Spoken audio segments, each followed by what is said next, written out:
이 시간이 제일 기대돼요. 소설을 음미하는 시간이랄까? 읽고 어떠셨어요? 사실은 약간 암흑의 핵심, 조셉 콘레드가 집필한 이 책에 대해서 제 줄거리를 좀 딥하게 살펴봤는데 이 시간이 제일 기대돼요. 소설을 음미하는 시간이랄까? 읽고 어떠셨어요? 사실은 약간 공부하는 것처럼 읽어야 된다고 해야 될까요? 작가가 어떤 의도로 썼는지 그러면서 읽다 보니까 되게 어려운 거예요. 어떤 의도인지 잘 파악이 안 돼서 첫 번째로 얘기 나눠보고 싶었던 게 암흑이란 무엇이었을까 였는데 아무것도 인간이 이룩해놓지 않은 태초의 어떤 캔버스 같은 백지 이렇게 바라보면 어떨까 이런 생각을 했어요. 인간의 의지와 나의 열정과 막 이런 게 담겨 있는 게 아니라 단순한 그냥 행위인 거고 단순히 획득이라는 목적을 위해서 획득할 수 있는 거라면 뭐든지 그냥 획득하려고 하는 주어진 일만 도덕성은 생각하지 않고 그냥 일만 했던 것 같아요. 양심과 도덕성 뭐 이런 본질 이런 거를 생각하는 걸 좀 못하게 된 사람이라고 해야 될까요? 나에게 주어진 일, 본분, 내가 갖고 있는 직업 요거에만 이제 특화되어 있는데 그래서 여기 나오는 1급 회사원 같은 경우는 목적을 의식 없이 그냥 벽돌을 만들어야겠다는 그런 바보가 되어 있는데 그에 반해서 유럽의 무능한 인물들을 계속 그리고 밀림에 이제 돈을 벌려고 한탕하려고 온 엘도라도 대원들도 그냥 사라져버리잖아요. 유일하게 상업적인 명령만 따르는 게 아니라 자기가 하고 싶은 모든 걸 한 인물로 그리고 있어요. 맞아요. 말로가 일반적인 교육을 안 받으려고 했잖아요. 콘레드가. 콘레드가. 이제 헷갈려. 그것도 약간 연결되는 것 같아요. 그러니까 도시에서 벗어나서 벽돌처럼 이게 그냥 훈련되어지는 듯한 느낌을 받은 게 아닐까. 본인이 하고 싶고 의지가 생기는 것에 공부를 한 거고 나라에서 시키는 공부는 하지 않겠다. 제가 주목했던 거는 암흑을 도시 문명과 대비되는 질서, 사회적 규약, 법령 이런 게 하나도 없는 태초의 시도의 땅이었던 것 같아요. 소위 문명인이라고 하는 유럽인들이 가서 원시인들보다 못 사는 거죠. 전혀 어울리지 않는 복장으로 옷만 빼입고 그냥 멍하니 있잖아요. 왜 바보라고 했는지 너무 알 것 같아요. 진짜 바보 같다. 멍하니 있었던 거죠. 근데 그에 반해서 커츠가 이제 뭐가 달랐는지를 알 수 있는 구절이 위험 있는 선의를 가지고 거대한 이국적 세계를 통치해야 한다는 생각이 그 속에 담겨져 있었다. 그러니까 다른 그 착취하러 온 사람들은 그냥 시켜서 와서 착취만 하는 행위만 한 거였는데 커츠는 위험 있는 선의를 가지고 있었다는 게 굉장히 큰 차이였다는 거죠. 그렇죠. 중간에 이제 커츠를 쫓아가다 보니까 그림도 발견하고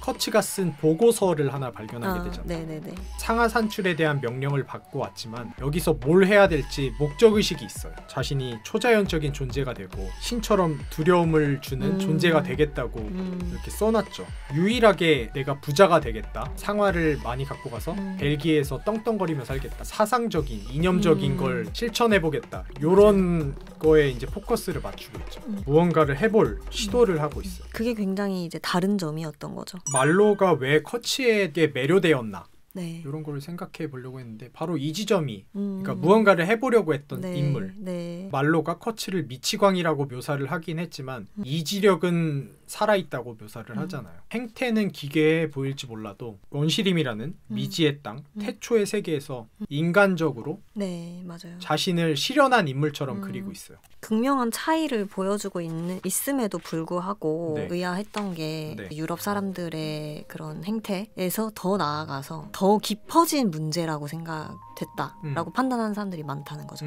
최악의 모습이 커츠다. 이렇게 표현을 하죠. 그 식민지 문제에 악이 현현된 거다. 약간 이렇게 표현을 하죠. 인간이 어디까지 타락할 수 있냐. 커츠까지 타락할 수 있다라는 약간 좀 되게 잔인하고 야만적인 그런 행위를 하고 있으니까 인간이 저렇게까지 될 수 있다라는 그 판단부터가 너무 문명에 그 깊숙이 들어와 있어서 암흑이라는 거를 좀 이해하기가 쉽지 않은 시대가 더 왔죠. 이때보다.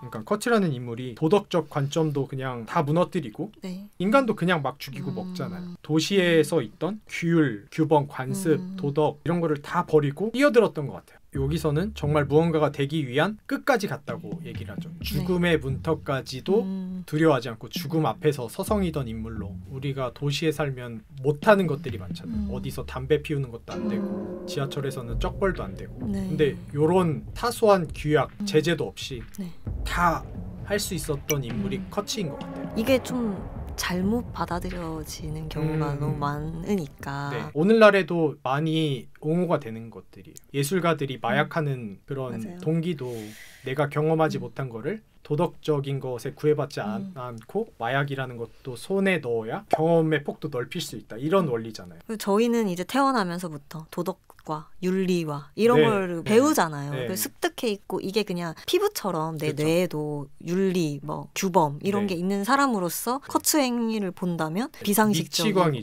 이렇게 하면 안 된다라고 배웠기 때문에. 맞아요. 내 직장 동료가 저러면 속 터지죠. 맞아요. 어떻게 우리들이 이런 걸 받아들여야 되는지도 무분별하게 이 소설의 내용을 일상에 가져와서 체화해서 표현하면 안 되지 않을까. 문학의 위험성 같은 것도 생각해 볼 수 있죠. 요 암흑의 핵심이 어떤 제국주의에 대한 비판이나 식민지에 대한 실상을 폭로하는 거라기보다는 니체의 짜라투스트라는 이렇게 말했다. 그리스인 조르바, 헤세의 데미안, 인간 자아실현 이런 범주에 속하는 소설이 아닌가 싶어요. 그 자아실현이라는 말이 맞는 것 같아요. 자아실현을 하기 위해서 목적 의식이 있어야 되고 데미안에서도 카인과 아벨 이야기가 나오는데 그걸 뛰어넘어야 된다고 이야기를 하잖아요. 선과 악으로 나누는 게 아니라 세상을 향해 하는 게 아니라 자아실현의 모습으로 내적인 니체의 초인 사상에 대한 사상서가 또 있는데 제목이 선악의 저편이에요. 선악의 경계를 넘어야 된다고 계속 얘기해요. 제가 좋아하는 작가들도 선악의 구분을 나누는 게 아니라 그게 모두 한 세계를 이루고 있는 것이다. 개인이 주도적인 사유를 하기 위해서는 얼매이지 말아야 된다. 이런 포커스인 것 같아요. 그래서 이런 게 좀 잘 이용이 된다면 우리 언론이나 통제 같은 게 있을 수 있잖아요. 사회적으로 좀 끌고 가려고 하는 그런 거에서 중심을 잡고 휩쓸리지 않을 수 있고 또 우리가 어릴 때부터 각종 편견과 이런 거를 배우는데 이 나이엔 결혼해야 돼. 여자라면 뭐 이렇게 해야 돼. 라는 걸 뛰어넘은 나만의 것을 찾아야 된다. 그런 포인트로 접근하는 게 좋죠.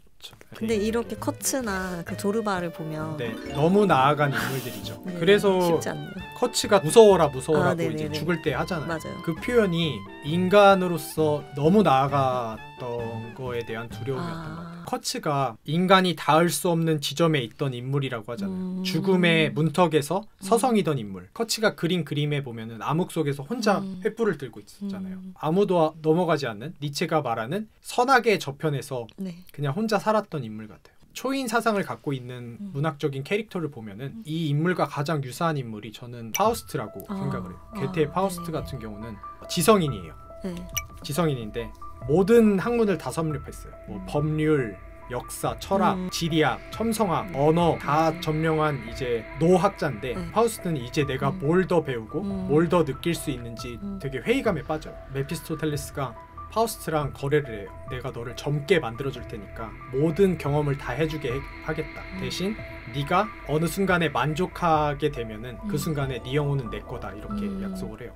늙은 학자를 젊고 잘생긴 귀공자처럼 만들어줘서 그거부터 인간의 욕망을 딱 건드려주네요. 그렇죠. 이제 어떤 지식에 대한 범주가 아니라 선악에서 벗어난 쾌락적인 거. 술집, 아름다운 여자친구, 유흥 이런 거네. 성적인 세계 다 경험하게 해줘요. 아무것도 만족하지 못해요. 근데 마지막에 이제 만족하는 순간이 오는데 뭐예요? 자신의 사상을 퍼뜨릴 수 있는 제국을 만들었을 때 만족을 해요. 커츠랑 좀 닿아 있죠.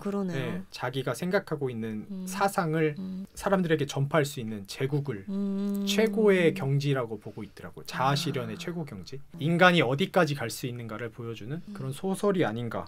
커츠에 담겨져 있는 의도를 잘 알아야 된다고 생각이 들어요. 그냥 식민지 얘기보다는 인간에게 좀 포커스를 맞춘 거. 콘레드의 인생에서 가장 강렬했던 순간을 그냥 소설로 담은 거지. 이 사회 현실에 막 뭐 안 좋은 걸 느껴서 전혀 없어요 사실.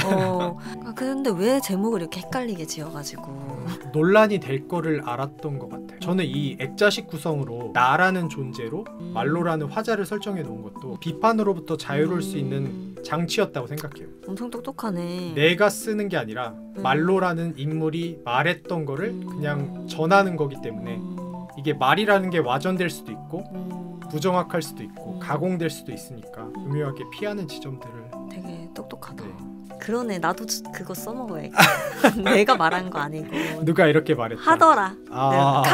카더라 통신처럼. 책을 읽는데도 오래 걸렸고 이야기 나눴던 것 중에 가장 많은 이야기를 나눴던 것 같아요. 할 이야기가 되게 많은 책이었던 것 같아요. 오늘 진선님 고생 많으셨습니다. 네. 너무 다음 즐거웠어요. 회차에 또 뵙도록 하죠. 네, 알겠습니다. 고생하셨습니다. 네. 안녕. 안녕.